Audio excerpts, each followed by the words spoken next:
인생에는 여러 길들이 있습니다. 마치 산을 오르는 이제 등산을 생각할 때 뭐 여러 등반 코스들이 있잖아요. 그런데 산 정상을 이렇게 오르는데 오르다 보면 어려운 그 등산 코스도 있고 또 아무리 어렵다 하더라도 올라가다 보면 평지가 나오기도 하고 그리고 어떤 길은 처음부터 좀 멀지만 쉽고 평탄하게 갈 수 있도록 그래서 산을 오르는 길은 쉬운 길도 있고 어려운 길도 있고 또 위험하다 못해 낭떠러지 같은 절벽 같은 길로 암벽을 등반하는 어떤 그러한 길도 있는 것을 우리는 알 수 있습니다. 오르고 나서 정상 위에서 아래를 보면 내가 왜 이 길로 왔을까? 이렇게 물끄러미 볼 때도 있어요. 내가 어떻게 저렇게 어려운 길을 왔지? 라고 하는 그런 순간도 있었을 것입니다. 중간에 뭐 힘이 들 때도 있죠. 포기하고 싶기도 하고 또 내가 괜히 좀 무리해서 이 어려운 길로 왔나? 좀 다른 길로 선택해서 왔으면 어땠을까도 생각해 보기도 해요. 그런데 일단 정상에 오르면 후련해지는 느낌이 있습니다. 그런데 우리 인생은 두 번 살지 않아요. 이걸 인생에 비교했을 때 두 번 사는 인생이 아니기에 순간의 선택이 아주 어렸을 때 제가 오래전에 순간의 선택이 10년을 좌우한다는 말이 있었는데 이제는 순간의 선택이 10년을 좌우하는 게 아니고 평생을 결정할 수도 있습니다. 오늘 말씀에 인생의 변곡점이라는 주제로 말씀을 드리는데 변곡점이라는 단어는 사실 여기 유스들에게는 어려울 수도 있어요. 저도 고2 때 처음 이 단어를 들었는데요. 수학 시간에 들었어요. 변곡점.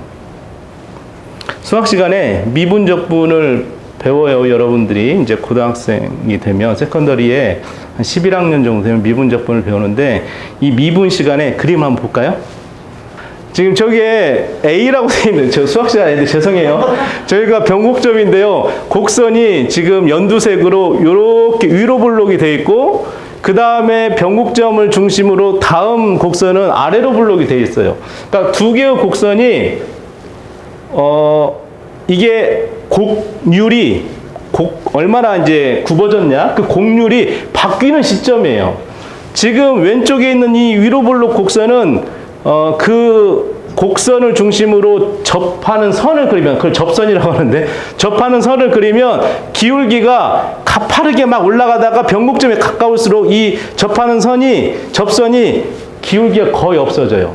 그리고 나서 변곡점에서 다시 오른쪽 위로 상승할 때 그 접하는 선을 계속 그리면 기울기가 점차 커지는 거예요. 영어로는 중학교 2학년 정도 되면 슬롭이라고 하죠. SLOP, 슬로프. 우리 스키장 가면 슬롭이 있잖아요. 그 기울기가 변하다가 변곡점에 이르면 0이 돼요. 이건 미분을 두 번 하면 되거든요. 미분을 두 번 하면 0인 자리가 되는데 미분은 다른 말로 말하면 기울기 얼마나 기울어졌냐 곡선이 이제 이걸 말하는 건데 제가 말씀드리고 싶은 것은 저 변곡점을 제가 고2 때 들었다는 거예요. 그런데 인생의 변곡점이 오늘 이제 저와 여러분이 섰다는 거예요. 오늘 이 말씀을 같이 나누면서 모세에게 임했던 그 인생의 변곡점 오늘 우리에게 어떤 변곡점이 될까 무언가 새로 시작되는 곳이 변곡점이 될 수 있다는 거예요. 큰 전환이 되는 곳이라는 거죠. 그래서 오늘 제목에서 인생의 변곡점을 한번 생각해 보기를 원합니다. 내 인생의 변곡점은 어디였을까 한번 생각해 보시겠어요? 내 인생의 변곡점 내가 크게 변화된 시점 아까 저 곡선처럼 이렇게 막 가다가 제자리 0이 됐다가 다시 시작되는 점 방향이 바뀌어서 부모와의 만남이 있어요. 이거는 바꾸고 싶어도 바꿀 수 없는 거죠. 내가 왜 이 부모를 만났는가는 바꿀 수가 없는 것입니다. 선택할 수도 없습니다. 이건 그냥 지나가도록 할게요. 그런데 여러분들이 학교를 선택하는 거나 학과 진로를 선택하는 부분에서 특히 남자들은 군대를 가서 어떤 누구를 만났느냐에 따라서 어느 군대에 가서 누구를 만났느냐에 따라서 인생이 바뀌기도 한다고 종종 들었습니다. 배우자도 마찬가지죠. 배우자 누구를 만나느냐에 따라서 인생이 바뀌는 사람이 있었습니다. 한편으로는 이 인간을 만나지 않았으면이라는 생각도 해볼 수 있는 거고요. 엊그제까지만 해도 우리 교회 숫자가 어른이 많지 않았지만 호래비들이 많았어요. 단기적 호래비, 장기적 호래비들이 많이 있어요. 저도 호래비였어요. 한 달 동안. 우리 피터 시사님 이제 호래비 되셨죠? 죄송합니다. 영원한 호래비는 아니니까. 우리 피터, 그 옆에 피터, 지금 고개 숙이고 계신 피터는 지금 한 2년 정도 호래비 있어요. 우리 안봉수장님 지금, 안봉수장님도 호래비 되셨잖아요. 사수가청 가셨으니까. 우리 변명 되지 않는 어른 중에 호래비가 5명 가까이. 이게 어떻게 된 건지. 저는 탈출했어요. 지난주에. 탈출했는데, 어쨌든, 이 인간을 안 만났으면이라는 생각을 뭐 남자든 여자든 생각할 수 있어요. 이게 이제 일본에 정리의 신인 여자가 있잖아요. 곤도마리에라는 여자가 하도 물건을 이제 이게 정리를 너무 잘해서 책을 썼잖아요. 그리고 엄청 유명한 사람이 됐는데 이 오래된 물건을 어떻게 정리하는 비법이 있냐? 사람들이 잘 버리지 못해요. 아무리 정리하려고도 이 공간이 넉넉하지 않은데도 불구하고 일본은 특히 집이 작잖아요. 근데 이 여자가 정리한 법의 비결을 알려줍니다. 그게 무엇이었냐면 어떻게 하면 당신은 정리의 신이 됐습니까? 라고 했을 때 이 곤도마리가 자기는 물건을 정리할 물건을 판단한대요. 버릴 건지 갖고 있을 건지. 어떻게 한다고 했냐면 가슴에 대본대요.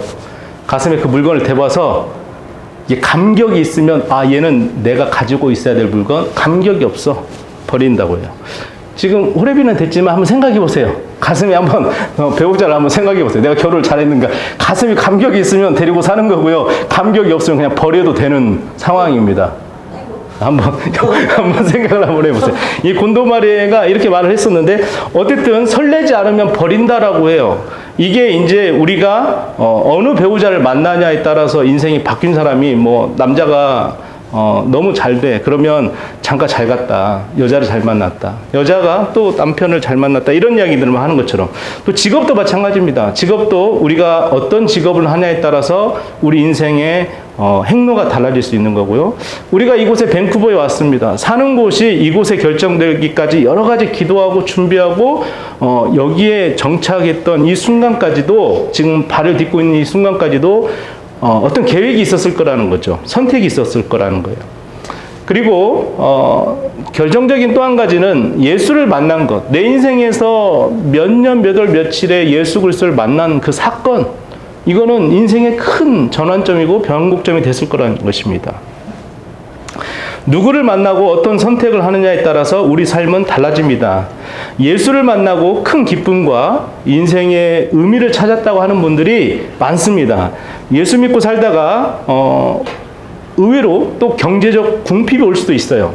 뿐만 아니라 사고를 당할 수도 있고 어려운 일을 당할 수 있고 경제적 손실도 당할 수 있고 건강의 악화도 오지만 설령 자기가 선택한 것도 그게 설령 잘못된다 할지라도 그 잘못됨 속에서도 하나님 안에 있다고 생각하시길 바랍니다. 이게 무슨 말이냐면 잘못된 선택 속에서도 하나님께서는 분명히 그 잘못된 것을 선하게 바꾸실 것입니다. 그 과정 속에 내 자신을 하나님이 붙드시고 계시기 때문에 그냥 포기하지 않으시고 그 일을 통해서 설령 내가 한 잘못된 선택이라 할지라도 내가 고통받고 있고 내가 죄를 졌다면 잘못된 선택이 죄에 대한 회개는 필요하지만 그럼에도 불구하고 하나님이 나를 떠나가시진 않는다는 거예요. 한번 선택한 자들은. 그래서 그 일을 통해서 잘못된 선택이라 할지라도 하나님이 나를 더 하나님께 나아올 수 있도록 붙들어 주신다는 것을 믿으시길 바랍니다.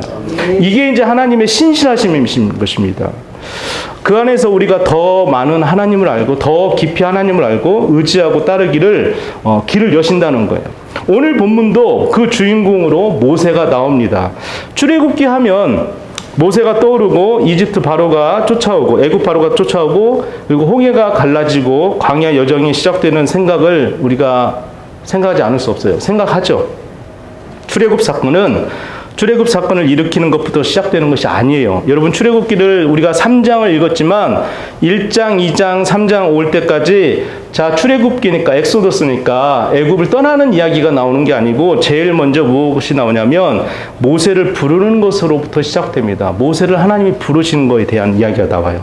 모세가 있었기 때문에 출애굽 사건이 일어났다고 반면에 저는 보지 않아요.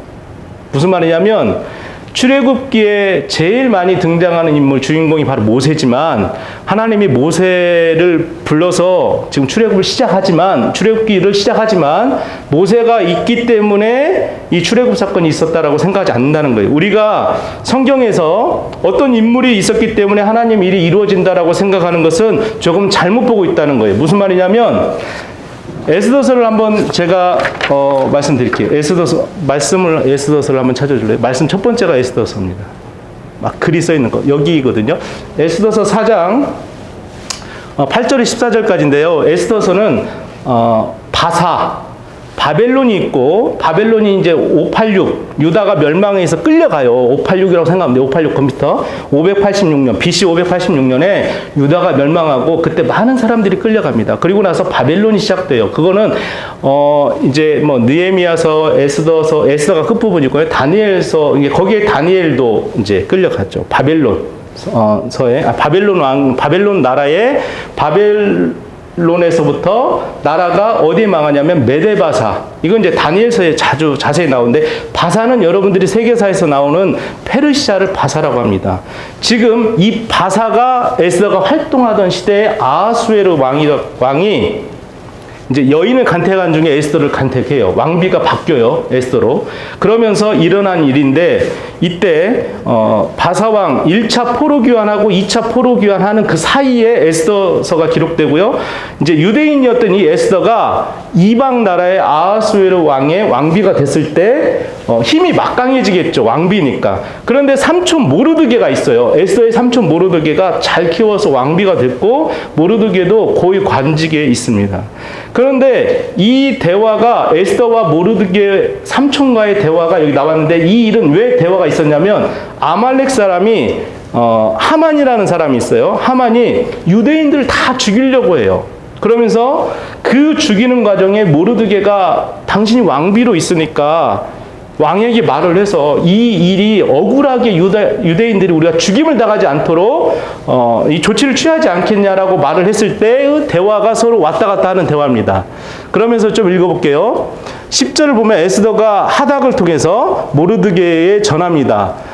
11절 읽을게요. 왕의 신하들과 왕의 각 지방 백성이 다 읽어내와 남녀를 막론하고 부름을 받지 아니하고 안뜰에 들어가서 이렇게 쭉 읽다가 마지막 보면 11절 마지막 보면 내가 부름을 입어 왕에게 나가지 못한 지가 이미 30일이다. 내가 왕을 아련한 지가 벌써 30일 지났어. 나도 왕에게 나가는 게 두렵다는 거예요. 그러니까 12절에서 에스더 말을 모르드게 전할 때 13절에 모르드게가 그를 시켜 에스더에게 화답하되 너는 왕궁에 있으니 모든 유다인 중에 홀로 목숨을 건지리라 생각하지 말라. 너만 살려고? 이렇게 물어보는 거예요. 너만 살려고? 그러면서 14절에 같이 읽을까요? 시작. 이때 네가 만일 잠잠하여 말이 없으면 유다인은 다른 데로 말미암아 노임과 구원을 얻으려니와 너와 내 아버지 집은 멸망하리라. 네가 왕후의 자리를 얻은 것이 이때를 위함이 아닌지 누가 알겠느냐 하니. 이게 무슨 말이냐면요. 하나님께서 모르드게 하는 말이 에스더 너 아니면 유다인들이 다른 데로 말미암아 노임과 구원을 얻지 못하겠냐? 너 아니어도 왕비가 된 네가 권력이 그렇게 있고 너는 살겠지. 그러나 유대인들 하나님 구하시고자 하면 너 아니어도 살릴 수 있어. 이 말이거든요. 모르드게가 하는 말이. 그리고 네가 왕후의 자리를 얻은 것이 하나님이 너를 쓰시려고 너는 아무 계획도 없었지만 하나님이 너를 쓰시려고 그 많은 여인 중에 최고로 아름답고 이쁜 모습으로 아하수에로 왕의 마음을 뺏게 하도록 하나님이 그 아하수에로 왕의 눈을 너를 꽂히게 한 거 아닐까? 이 일을 위해서 너를 준비한 게 아니야? 그게 다 하나님의 뜻이지. 너 아니어도 살리지만 너 잘 생각해봐. 이걸 이제 모르드게가 왕비인 에스더에게 말을 한다는 것입니다. 이게 무슨 말이냐면 모세가 아니어도 애굽 출애굽을 한 것처럼 에스더가 아니어도 하나님께서는 할 수 있다 없다? 유대인들을 구할 수 있다 없다? 구할 수 있다는 거예요. 하나님께서는. 예수님도 직접 말씀하십니다. 신약의 누가복음 19장으로 갈게요. 다음 19장으로 갈게요. 누가복음 19장에는 이게 이제 어떤 사건이냐면요. 예수님이 6월절 마지막 저녁 6월절을 보내고 이제 잡혀가서 예루살렘으로 들어가요. 들어갈 때 많은 사람들이 이제 드디어 우리가 기대했던 메시아 우리의 구주 예수 왕이 오셨구나라고 하면서 많은 사람들이 호산나 다윗의 자손이여 하면서 자기 겉옷을 땅에 깔고요. 그리고 종려나무를 여기에 바닥에 펼치고 그 길을 가는 것을 소위 이 카펫을 까는 거예요. 다 깔아서 예수님이 왕으로서 입성하시는 것을 막 축하해요. 그러면서 많은 사람들이 그런 장면을 연출하고 있을 때, 뭐 연출이라고 하면 그렇지만 진심으로 했겠죠. 근데 그때 무리 중에 39절 읽을게요. 무리 중 어떤 바리새인들이 말하되 선생이여 당신의 제자들을 책망하소서 하거든. 이게 무슨 말이냐면 당신이 이렇게 하는 거 왕도 아니면서 왜 왕의 대접을 받고 있냐고 많은 사람들로부터 이런 이야기를 하는 거예요. 제발 호산나 다윗의 자손이여 뭐 이거 듣지 않게 조용히 좀 책망 좀 하라고 저 많은 사람들을 이 바리새인과 서기관들과 그에 따르는 유대인들이 이 예수께 이거를 책망하라고 지금 그만하게 해달라고 말하는 것입니다. 그랬더니 예수님이 뭐라고 말씀하시냐면 40절 읽을까요? 시작. 대답하여 이르시되 내가 너희에게 말하노니 만일 이 사람들이 침묵하면 돌들이 소리 지르리라 하시니라. 예수님이 딱 한마디 하시죠. 야 내가 이 사람들이 안 해도 나를 위해서 누가 소리 지른다? 돌들이 소리 지른다. 사람이 안 해도 영광 자연스럽게 있는 거예요. 우리 소유리 문답 1번이 그거잖아요. 사람 되는 제1 목적이 뭐예요? 하나님을 영화롭게 한다고. 우리가 영화롭게 해야만이 하나님 영광스럽습니까? 그렇지 않아요. 하나님은 영광 그 자체예요. 하나님의 영광 자체시라고요. 그분은 어떤 빛을 비춰서 빛이 나는 분이 아니라 빛 자체시라고요. 물리적인 빛 정도가 아닌 그런 빛하고 다르죠. 그분은 최상 중에 최상이죠. 우리가 생각하는 것 이상이라고 생각하면 돼요. 우리가 생각할 수 없는 거라고 생각하면 돼요. 그분의 능력이, 그분의 전지전능하심이, 그분의 영광에 대해서 우리가 그곳에 들어간다고요. 나중에 하나님 나라에 갈 때. 돌들이 소리 지른다고. 돌들이 어떻게 소리 질러요? 지금 땅바닥에 있는 돌들이 어떻게 소리 질러요? 하실 수 있다고요. 하나님은. 우리가 높여드리지 않아도. 모세를 불러서 출애굽이 됐을까요? 아니에요. 에스더를 통해서 유대인들을 살릴까요? 아니라는 겁니다. 예수님이 많은 사람들에게 칭송받고 그 길을 가지만, 고난의 길을 들어가지만 안 해도 많은 사람이 소리 안 질러도 돌들이 한다고요. 우리가 여기 찬양하지만 우리 찬양을 하나님이 받으시죠. 우리가 무엇이 간데 시편 8편처럼 우리가 무엇이 간데 하나님 우리 찬양을 받을까요? 받으실 필요 없죠.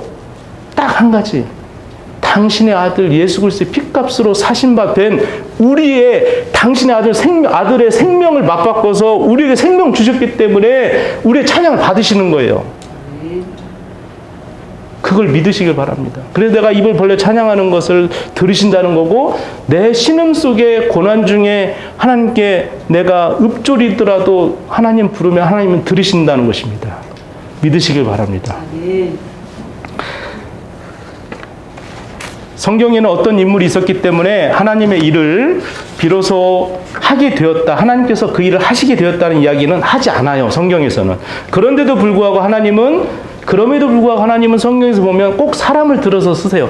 에스더를 들어 쓰시고 모세를 들어 쓰세요. 결국은. 돌들이 일어나서 찬양하지 않았어요. 성경 읽어보니까. 물론 누가복음 19장에만 돌들에 대한 이야기가 나오지만 돌들이 찬양한 건 없었어요. 어쨌든 하나님은 사람을 들여 쓰시고 출애굽 사건만 해도 그렇습니다.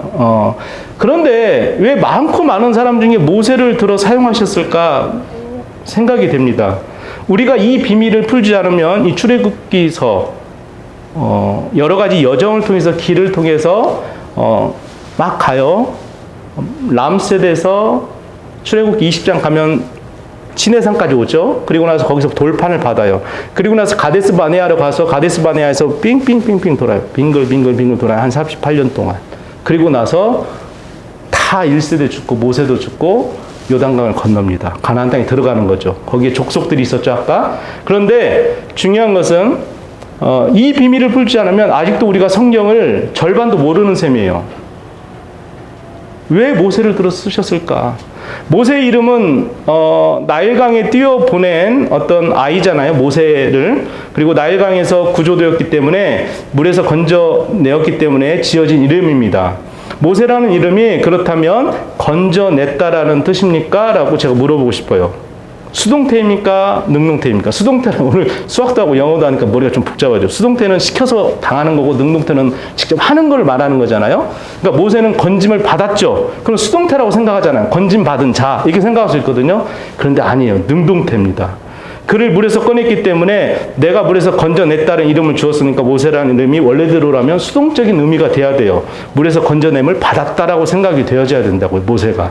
그 뜻이. 근데 그게 아니라 모세는 건져낼 자, 건져냄이라는 뜻입니다. 능동태예요. 오늘 아무튼 영어 수업 죄송해요. 저 그냥 이거 하고 싶지 않았는데 어쨌든 해야 되니까. 또 부르심에 대해서는 모세를 불렀어요. 부르심에 대해서는 하나님께서 어디서 불렀냐면 이런 일이 있었잖아요. 모세가 유대인인지를 알았어요. 40세쯤 됐을 때 모세가 이렇게 공주 밑에서 바로 왕 궁에 전 세계의 가장 강력한 힘이 이집트에 있을 때, 이때 이외로 애굽은, 이집트는 더 이상 강성한 나라가 아니에요. 이때뿐이에요. 근데 모세가 활동했던 이 시대가 가장 강성한 때예요. 요셉이 죽고 힉소스 왕조가 끝나고 이제 그 다음 왕조가 시작되는 요셉도 힉소스 왕조라는 그 150년간 동안 하나님 준비시켜가지고 딱 그 순간에만 거기 왕조 속에 들어가게 만들어요. 하나님이 아시아 사람이 애굽을 다스리는 시간이 요셉 때예요. 딱. 그러니까 요셉은 아시아에서 그걸로 쫓겨온 사람, 난민이나 다름없는 사람을 하나님은 딱 준비시킨 거예요. 그러니까 하나님께서 사람을 들어 쓰실 때 요셉은 꿈의 사람이고 뭐 그런 개념이 아니고 요셉이 꿈꿔서 된 게 아니라 하나님이 철저하게 준비시키고 환경을 만드시고 이 역사 속에서 움직이셨던 거예요. 어쨌든 이 모세를 들어 쓰실 때도 가장 왕성한 이집트 애굽 땅에서 하나님이 모세를 부르시는데 40세 때 자기의 동족 유대 사람이 애굽 관원에게 돌로 애굽 사람에게 막 채찍당하고 수치와 모욕당하고 억압당하고 막 이런 것들을 보게 됩니다. 그래서 그 애굽 관원을 이 모세가 죽여버리잖아요. 그 죽이고 딱 주변 살피는 거예요. 뭘 찾냐면 CCTV를 찾아요. 없어. 다행이다 하고 이제 숨기고 시체를 애굽 관원을 시체를 숨기고 이제 지나가요. 그리고 나서 그 다음날 보니까 또 유대인들끼리 이제 이번에는 싸워. 같은 동족끼리. 싸우지 좀 마세요. 같은 민족끼리 왜 싸우세요? 그러니까 이 유대 사람들이 뭐라고 했냐면 너 어제 애굽 관원 죽인 것처럼 오늘 나 죽이려고? 막 이렇게 이제 유대인들이 막 말을 하는 거예요. 그러니까 탄로난 거지. 자기가 살인을 행각을 벌인 것을. 그래서 이때 모세가 도망가죠. 이게 살인자니까 자기가 잡히면 죽는 거지. 애굽 사람을 죽였으니까. 그리고 나서 미디안 광야로 갑니다. 미디안 광야는 지도 한번 볼까요? 미디안 광야는 여기 십계명을 받으면 이 제일 아래쪽에 있어요. 홍해가 이렇게 있거든요. 여기 이제 저게 아라비아 반도 오른쪽에 있는 건데 이 제일 밑에 여기서 십계명을 받고 시내산 거기에 미디안 광야인데 그쪽 미디안의 지역의 양쪽에서 미디안 족들이 살아요. 그때 모세가 그쪽으로 도망을 가요. 고센 땅이라고는 람세스에서 출발하는데 어쨌든 그때 당시에 이집트의 수도는 온이라는 곳이 있어요. 저기 온이라는 수도고 이스라엘 사람들이 살고 있었던 람세스 큰 그 지역물들을 막 짓느라고 거기에 다 노예로 일을 하고 있었던 상황이었어요. 근데 이제 거기서 일이 벌어졌을 때 모세가 이렇게 해서 저 아래 시내산 옆에 그쪽까지 미디안 광야까지 도망친 거예요. 그러니까 무서워서 도망친 거죠. 40세. 그리고 나서 하나님께서 40년 동안을 이 미디안 광야에서 모세가 결혼도 하고요.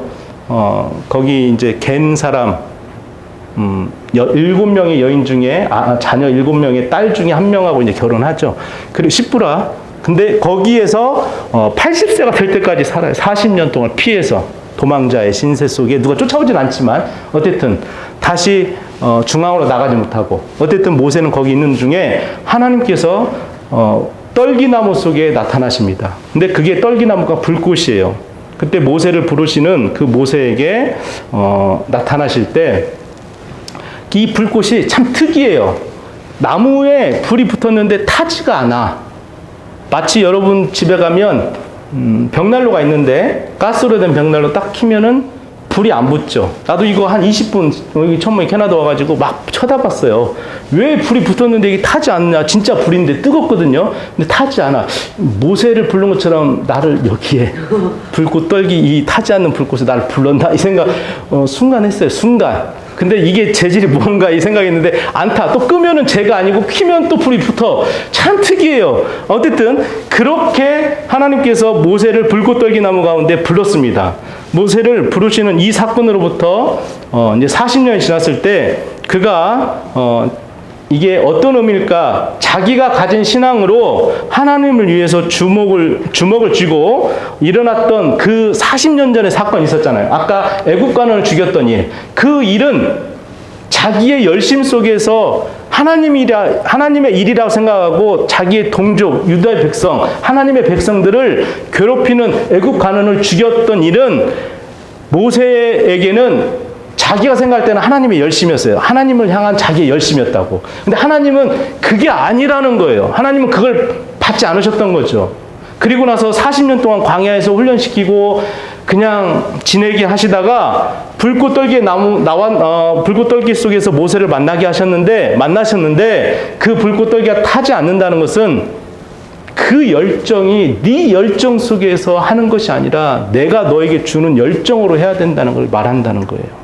왜 그러냐면 보통 불이 붙으면 불을 타는 재료가 있고 산소가 있어야 타요.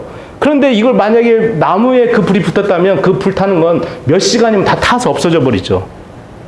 인생을 하나님이 만약에 우리를 불러주셨는데 내 열심으로 한다고 내가 막 불을 태우면 내 몸에 불이 붙어서 내 열정에 불이 붙어서 얼마큼 열심히 할 수 있을 것 같아요. 예수 믿고 구원 얻고 구원의 감격이 있어서 막 기쁨으로 찬양대도 서고 우리가 교사로 봉사도 하고 여러 가지 봉사의 일들을 주방으로도 들어가고 다 할 수 있어요. 그런데 중요한 것은 그 열정이 얼마나 가냐는 거예요. 나중에는 주방에서 싸움 소리가 막 나. 김장하느라고 싸우고 이거를 왜 하지도 않은 여전도 팀에게 줘가지고 저들은 그냥 칭찬밖에 안 하고 이게요 자기 열심으로 바뀌어버리는 거예요. 그리고 그 열정이 싸우다 못해 지치면 나 교회 그만 딴 데로 가야겠다고 안 다니겠다고 시험 당하고요. 서로 내 열정도 식어진 채 이제는 그냥 앙상하게 고목나무처럼 뼈만 남아서 내 열정이 하나님이 주셨던 그 구원의 감격으로 그 힘으로 하는 게 아니라 그냥 내 열심으로 하게 된다는 거예요. 모세가 마치 그런 열정으로 자기가 했는데 하나님이 그게 아니다고 알려주신 거예요. 모세를 미디안 광야로 가서 불꽃 떨기 속에서 타지 않는 불은 뭐예요? 영원한 불이잖아요. 하나님이 주시는 영원한 불로 내가 내게 주는 능력 안에서 네가 할 수 있다라고. 그때 모세의 나이가 몇 살이에요? 80이에요. 80이면 여기 지금 80 되신 분 있으세요? 없잖아요. 80되면요 이제 다 하던 것도 그만두고 내려놓고 가야 될 나이입니다. 그런데도 하나님이 모세를 그때 부르셨다는 거예요. 이제 너가 출동할 때가 됐다. 이제 해야 될 때가. 모세가 말하잖아요. 나는 힘도 없고 나는 특히 말도 못해요. 모세가 말해요. 바로 앞에 가서 말하래요. 거대한 제국의 왕에게 가서 말을 하라고 하는데 이스라엘 백성을 데리고 나간다라고 말을 해야 되는데 나 말 못해요. 모세가 말합니다. 하도 막 안 하니까 이제 보여주잖아요. 지팡이도 보여줬다가 지팡이 놓으면 뱀 됐다가 꼬리 잡으라면 다시 지팡이 되고 손 넣었다 빼는 거 지난주에 들었잖아요. 묻는 병이 성했다가 없어지고. 그리고 하나님 다시 말씀하시죠. 하도 모세가 안 한다고 하니까 말 잘하는 네 형 아론이 있어. 아론에게 할 말을 다 넣어줄 테니까 너는 아론에게 말만 해. 하나님이 하시면 이렇게 하신다고요. 우리의 능력으로 하는 게 아닙니다. 우리 열정으로 하는 게 아니에요. 여러분 우리가 그동안 인생을 쭉 살아오면서 예수 믿고 잘 왔어요. 그런데 신앙생활을 점검해 봐야 된다는 거예요. 지금 변곡점이잖아요. 여기서 제로가 되는 점이에요. 내가 어떤 신앙생활을 할 것인가. 그동안 내 힘으로도 해보고 젊었으니까 내 열정으로도 해보고 내가 돈으로 뭐 했다는 말이 돈으로 진짜 했다는 게 아니라 내가 가진 걸로도 해볼 수 있어요. 그런데요 하나님의 나라는 그렇게 이루어지는 게 아니라는 것입니다. 하나님이 능력 주시면 그걸 통해서 우리가 할 수 있다는 것입니다.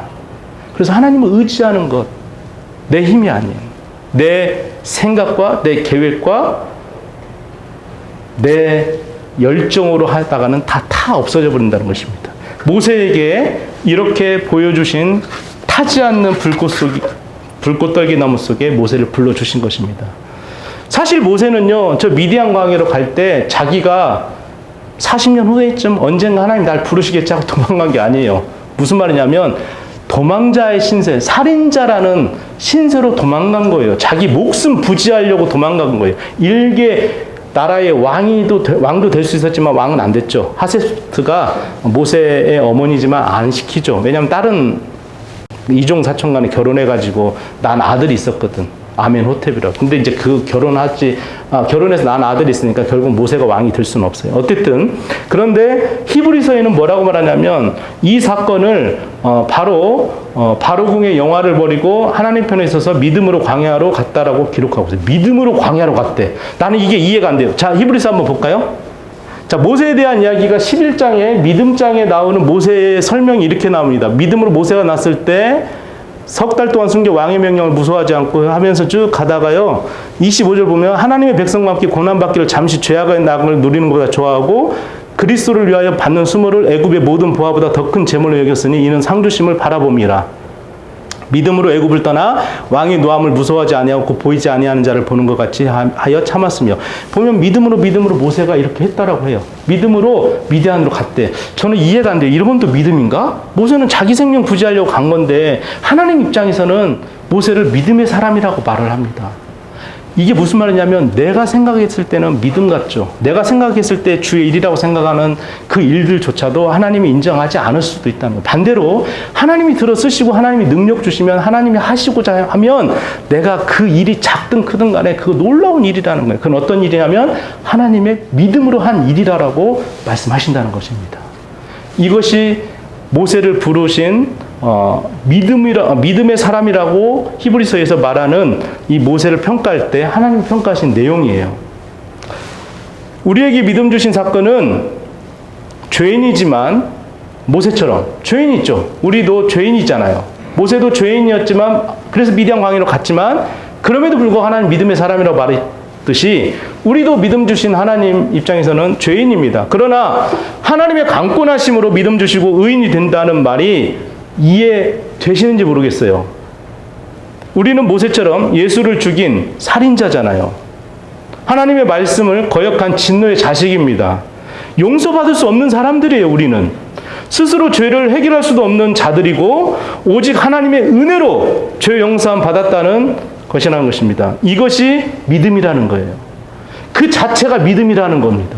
우리가 할 수 있어서 믿음을 보여서 하나님 앞에 은혜를 받은 게 아니고 자격 기준도 되지 않지만 하나님의 능력 안에서 하나님이 우리를 왜 당신의 은혜 가운데 불러주셔서 믿음의 사람으로 세우시고 의인으로 부를 만한 그 의인의 사람, 영원히 죽어도 죽지 않는 영생의 길을 갈 수 있도록 하나님이 집어내셨다는 거예요. 이것이 바로 믿음이라는 것입니다. 또 그 믿음 속에 하나님께서 보여주시는 그 믿음에 대해서 우리가 의심하지 않고 이렇게 주시는 그 믿음, 은혜로 주신 그 믿음을 받아들일 때 진정으로 하나님이 그때부터 변곡점에서부터 시작하실 사역을 시작하신다는 거예요. 이것이 시작이에요. 믿음은 어떻게 된다? 내가 생각 중에 내 계획 속에 내가 무언가 자격이 돼서 되는 게 아니고 하나님의 철저한 주권하에 언제? 창세 전에 했다는 거예요. 창세 전에. 이 세상 만들어지기 전에 하나님께서 이미 한 사람 한 사람을 다 불러내셨다는 거예요. 믿음으로, 의인으로 삼고자. 여러분 이걸 믿으시길 바랍니다. 이게 비밀이죠. 하나님만이 하실 수 있는 이 세상에 깊고 깊은 경륜과 비밀이에요. 이걸 어떻게 알고 우리가 이 자리에 다 모였겠어요. 다 집도 틀리고 지역도 다르고 우리 얼굴도 다 다르잖아요. 그런데 하나님이 불러서 이 교회에 우리를 불러 모아 주셨다는 것입니다. 당신의 아들, 딸로. 이제 80세 된 모세도 40년 전에 이렇게 불에 타버렸어야 되는데 내 몸이 불에 타는 것이 아니라 내 몸은 불에 타지 않고 내 몸에 불이 붙는다면 그것이 얼마나 탈 수 있냐, 네 힘대로 얼마나 할 수 있냐, 별로 할 수 없다. 몇 시간이면 네 몸 다 타고, 실제로 사람이 죽어서 그 불 속에 들어가면 두세 시간이면 다 제로 나오잖아요. 우리 몸에 붙어서 그 열정으로 하나님이 일을 하는 것이 아닙니다. 40년 전에는 네가 그 열정으로 한다고 했지만 그렇지 않다는 거예요. 지금 그 열정이 아니라 이제 내가 너를 불러서 너를 그 애굽 땅에서 나오게 하는 그 일도 새로 너를 불러낸다는 것입니다. 이 지적을 하신 것이에요. 그렇게 하기 위해서, 지적을 하기 위해서 우리 인생 속에서 40년이라는 물리적 시간이 모세에게 필요했던 것입니다. 모세는 지금 하나님이 이렇게 나타나셨는지, 왜 이때 나타나셨는지 아직 이해를 하지 못했을 거예요. 불꽃 떨기를 보면서도. 그런다 우리가 읽었던 이 불꽃 떨기나무 그 자체가 하나님의 메시지입니다. 출애굽 사건에서 가장 중요한 메시지는 예수로 말미암아 구원 얻는다는 것만이 아니라 출애굽 사건도 있고 홍해 건넌 사건도 있고 유월절 사건도 있습니다. 구원 얻는다는 것은 애굽을 탈출 사건으로만 아는 사람들이 많아요. 그냥 애굽 탈출하면 그냥 뭐 다 해방됐구나 이렇게 생각하는데요. 그렇지 않습니다. 보통 은혜 받고 이렇게 구원 얻고 우리가 적당히 이렇게 은혜를 받으면 뭐 감격이 있어서 몇 년간은 막 열심히 해요. 막 달려가요, 신앙생활을. 그러다 좀 지치면 걸어가요. 그러다가 이제 곤비해지는 거죠. 이사야서에 나오잖아요. 처음에 막 날아간다고 하잖아요. 날아가. 그러다가 막 뛰어가. 그래서 소년이라도 장정이라도 곤비치 않게 한다는 말이 그 말씀이에요. 우리가 신앙생활을 막 열심히 평생 경주를 해야 되는데, 믿음의 경주를 해야 되는데, 그 열정이 내 열정이어서는 나중에 기어간다고. 아무것도 하지 못해, 우리의 힘으로는. 이거를 말하고 있다는 것입니다.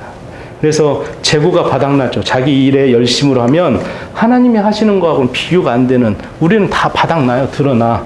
그래서 피곤한 신앙생활을 하죠. 그러다가 이제 나중에는 예배도 가까스로 와서 그냥 뒷자리 앉았다가 헌금만 내고 그냥 가죠. 왜? 붙잡히기가 두려우니까 악수 안 하고 가잖아요. 이제 보면. 그래서 우리가 하나님 나라에 갈 때까지 긴 구원의 여정이 있습니다. 구원이라는 것은 바로 이겁니다. 하나님이 믿음으로 창세전에 여러분들을 다 택하셨어요. 은혜로 다 택하셨습니다. 하나님의 백성으로. 그런데 그 구원으로 그것으로 끝나는 게 아니라, 구원이라는 것은 어떤 예술가와 같은 거예요. 예술가가 길을 가다가 벼락 맞은 나무를 봤어요. 볼품 없죠. 불에 탔으니까, 벼락 맞았으니까. 그런데 그 대추나무를, 벼락 맞은 대추나무로 뭐 도장판을 줬다고 하잖아요. 그런데 그 이야기를 하는 게 아니라, 이제 그 나무를 가지고 용 형상을 만들고 싶었던 거예요. 용을 만들기 위해서. 여러분 혹시 아세요? 빼빠? 샌드페이퍼? 샌드페이퍼로 막 먼저 그 불난 거를 막 이렇게 벗겨내죠. 그리고 나서 문지르고, 그리고 이제 끌이 있잖아요. 파내는 거, 끌로 이렇게 막 파내봐요. 그리고 이제 불어내야죠. 먼지가 있으니까. 그리고 나서 이거를 요리조리 봐요. 어떤 모양으로 만들어 갈까 생각합니다. 그리고 나서 소금물에 막 담궈요. 뭐 나무가 살아있는 건 아니지만 느낌상 알이겠죠. 막 팠는데 알인 느낌 있잖아요. 소금물에 담겼다가 또 니스칠했다가 이게 아니다 싶으면 어떻게 합니까?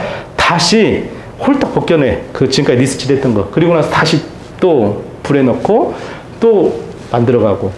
이런 과정, 왜 이런 고생을 시키냐? 이게 구원이라는 거예요. 구원을 완성시키기 위해서 하나님이 갖고 계신 계획이 있다는 겁니다. 이것을 다른 말로 말하면 예정이라고 해요. 이것이 예정이에요. 오늘 여러분들이 이곳에 올 때 어떤 옷을 입고 오실까? 차, 좋은 차, 무슨 차 타고 오실까? 내가 생각했던 차 벤츠를 타고 오셨네. 그런 게 예정이 아니라 미리 막 생각하고 막 하나님 미리 알고 있는 거 아니에요? 예지 예정. 그거 아니고요. 하나님은 창세전부터 그런 계획을 가지고 만들어 가고 있다고요. 인격적으로. 누구를? 우리를. 당신의 백성으로 삼으신 우리를 그 예정하에서 우리를 만들어 가. 지금 아까 한 사람이, 예술가가 불에 탄 나무를 가지고 이렇게 만들어 볼까? 저렇게 만들어 볼까? 막 이렇게 만들어 보잖아요. 잘못했으면 다시 고쳐보고. 우리의 구원을 그렇게 만들어서 이루어 가신다고요. 하나님은 그 계획 속에 있어, 우리가. 그러니까 때로는 아까 처음 등산하고 오를 때처럼 어떨 때는 어렵기도 하고, 어떨 때는 경제적 손실도 있고, 어떨 때는 누구를 만났을 때 잘못된 것 같기도 하고, 속은 것 같고, 여러 가지 일들이 우리 인생 속에서 내가 너무나 왜 이렇게 진로가 이러냐, 뭐 친구들도 그렇잖아요. 나는 이렇게 공부가 잘 안 되냐. 아니, 그건 하나의 과정일 뿐이라고. 하나님은 그 과정을 통해서 하나님이 지혜 주시고 물꼬를 트면 공부는 아무것도 아닌 것처럼 열릴 수도 있다고요. 어린 친구들, 내가 너무 말이 길어서 죄송한데 진짜 그렇다고. 하나님이 길을 여시면 대로로 열린다고요. 연세 드신 분들, 모세는 80에 들어 쓰셨잖아요. 지금까지 내 열심을 했다면 이제 내려놓고 전환점에서, 변곡점에서 이제 하나님이 나를 쓰시도록 내가 주님 앞에 믿음이라는 걸 주셨고, 아까 말씀드렸던, 그리고 나를 구원을 이루시기 위해서 계속 훈련시키고 있다. 그래서 어느 순간에 탁 들어 쓰시려고 하나님이 은혜 주시면 그때부터 쓰임 다 받는 거예요. 어린 영혼만 앞으로 미래가 창창한 게 아니라 지금 이 순간에도 저와 여러분이 나이를 몇 살 먹었는가 중요 물리적 나이가 아니라 하나님이 쓰시고자 하면 그 나이도 쓰신다라고 모세를 통해서 하시잖아요. 여러분, 그 상황 속에서 이 예정이라는 것을 믿으시길 바랍니다. 하나님은 계획을 갖고 시작하신 분이에요. 계획을 갖고 시작하신 분. 이게 예정입니다. 미리 다 알고 한 게 아니라 계획을 갖고 시작하신다는 거. 어려운 단어예요, 예정이. 그런데도 저와 여러분 이 정도 알면 아주 훌륭한 겁니다. 저와 여러분이. 이걸 마음으로 믿는 것. 하나님이 계획이 있으시구나. 지금 삶이 어렵구나. 왜 그럴까? 하나님 어떤 뜻이 있겠구나. 여기서 어떻게 내가 하나님의 뜻이 무엇일까? 듣고 묻고 그러면서 하나님이 쓰실 것을 기대하고 우리가 하나님께 나아가는 것입니다. 다음 주에 있는 세례 문답도, 하나님의 문답도 여러분 인생에서 하나님의 계획이 시작되는 과정이에요. 왜? 고백이잖아요. 세례 문답하면서 내가 예수를 믿음으로 고백하는 거잖아요. 그동안에는 부모의 신앙에 의해서 그냥 주의 자녀처럼 행세를 부렸잖아요. 주의 자녀처럼 행세를 부렸어. 교회 다니고, 너 교회 다니니? 이렇게 했는데, 이제 여러분의 고백으로 고백하는 거예요. 그 순간, 예수 그리스도께서 10년 가운데 성령을 통해서 여러분들의 확 붙들림 받아요. 하나님께서 일하시고자 할 때 여러분 들어 쓰신다는 거예요. 그 고백을 통해서. 근데, 세례문답자뿐만 아니라 모두가 어린 아이라 할지라도 샤인이라 할지라도 하나님께 주께 고백하는 것. 그래서 은혜 받고 하나님의 일을 하는 것도 내 힘이 아닌 그분이 주시는 힘, 은혜로 하는 것이고 영원한 하나님 나라에 큰 상급을 얻을 귀한 일을 내 인생의 변곡점으로, 그래서 깊이 오셔서 맡기실 때, 깊이 오시잖아요. 우리 예수님께서 오셔서 맡기실 때 우리가 감사함으로 주님 능력 주심으로 내가 감당하겠습니다라고 고백하는 것. 기대하시고 포기 말고 신앙의 경주를 끝까지 주님 바라보고 나가시기를 바라겠습니다. 다 같이 일어나서 찬양하시고 기도하시고 마무리할까요? 네.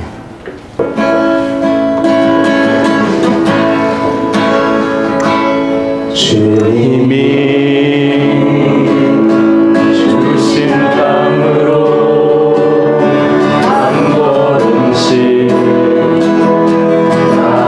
나아갈 때에 적들과 견고한 성이 두렵게 하지만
하나님, 그동안 나를 은혜 주시고 하나님의 자녀로 삼아주셨는데 이 시간 다시 한번 내 힘으로 그동안 주의 일을 한다고 하지 않았는지, 주님께서 주신 능력으로 했으면 더 많은 열매들을 얻고 하나님 나라의 영광이 더 되었을 텐데, 혹시라도 내 힘과 내 주관적 자아와 내 건강과 내 물질로 주님을 섬기고 주의 나라를 위해서 일하지 않았는지 이 시간 돌이켜봅니다. 주님, 이 시간 이후에 모세를 들어 쓰신 그 나이가 80입니다. 하나님, 지금 나이도 나는 그보다 더 젊은데 다시 한번 오늘 이 말씀 듣고 주님, 나를 자녀 삼으시고 믿음으로 하나님의 사람 되게 하시고 값없이 은혜 주시고 또 하나님 그 가운데 주의 일들을 감당하게 하실 때 내 힘이 아닌 하나님의 능력 안에서, 성령의 그 능력 안에서 내가 주님께 아뢰고 주님의 그 능력 안에서 주의 일들을 감당할 수 있도록 하나님 나의 영 가운데 지혜 주시고 내게 그 밝은 빛을 주셔서 하나님의 능력 안에서 일을 감당할 수 있도록, 그리고 내가 죽는 그날까지 이 믿음 잃지 않고 주님이 주신 그 믿음 잃지 않고 믿음의 경주를 다 할 수 있도록 내 힘이 아니라 하나님이 주신 그 능력 안에서 믿음 잘 지켜나갈 수 있도록 하나님 이끌어 달라고, 그리고 우리 자녀들을 위해서 같이 이 자녀들의 영혼 가운데 예수를 구주로 고백하는 그 순간부터 하나님께서 창세전에 계획된 그 놀라운 원대한 계획이 함께 하나님이 하실 줄 믿고 여러분 믿음으로 기도하시는 이 시간 되길 원합니다. 같이 기도합니다.